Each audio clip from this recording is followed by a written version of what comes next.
Ya kita lihat aja nanti perkembangannya. Mudah-mudahan keadilan bisa turun. Karena dulu keadilan juga bisa turun mendadak ya, bisa berubah mendadak. Kasus apa tuh yang buat videografer itu?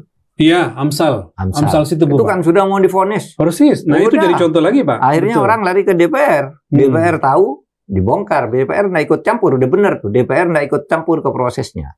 Ya kan? Prosesnya silakan. Besok baca ini aja, kita nggak persoalan buktinya. Tapi apa ini yang terjadi? Kok bisa terjadi? Ini kok jadi korupsi? Orang swasta dikorupsikan, sementara pejabatnya nggak ada yang dikorupsikan. Korupsi itu kan untuk pejabat sebenarnya. Iya kan? Betul, Pak. Swasta itu baru ikut menjadi koruptor kalau pejabatnya lebih dulu terbukti koruptor, kan, untuk nyuap misalnya. Iya kan? Saya pejabat nyuap ke saya terbukti lah yang nyuap pernah. Tapi ini yang dituduh ngambil keuntungan dari pejabatnya merasa tidak rugi, merasa tidak berbuat apa-apa, kan aneh dalam hukum korupsi itu. Sehingga Amsal kemudian sehari kemudian pengadilan memvonis bebas. Kan gitu. Orang akhirnya lari ke DPR, Persis. Lari ke presiden.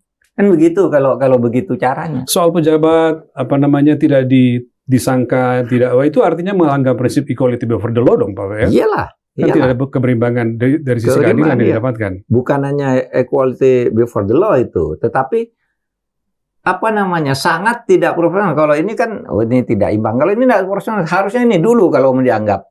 Persis. Iya toh. Iya. Kasus Amsal itu harusnya ini nih, lurah-lurah dulu ini yang ngelola uang negara. Kenapa kamu bayar ke dia segitu? Lah dia merasa perdata dapat berapapun seneng kalau Amsalnya. Iya kan? Wah, ini kan pekerjaan biasa, profesi saya, kan gitu. Tapi kalau memang salah, ini dulu Persis. yang disalahkan. Tapi ini tidak disalahkan, malah ini dikorupsikan. Bisa aja kalau dia, misalnya, ini penipuan, bisa dibuktikan ini penipuan, bukan korupsi kan? Tapi nggak apa nipunya si Amsal itu. Oleh sebab itu ketika dibeber di DPR, ya dia bebas gitu.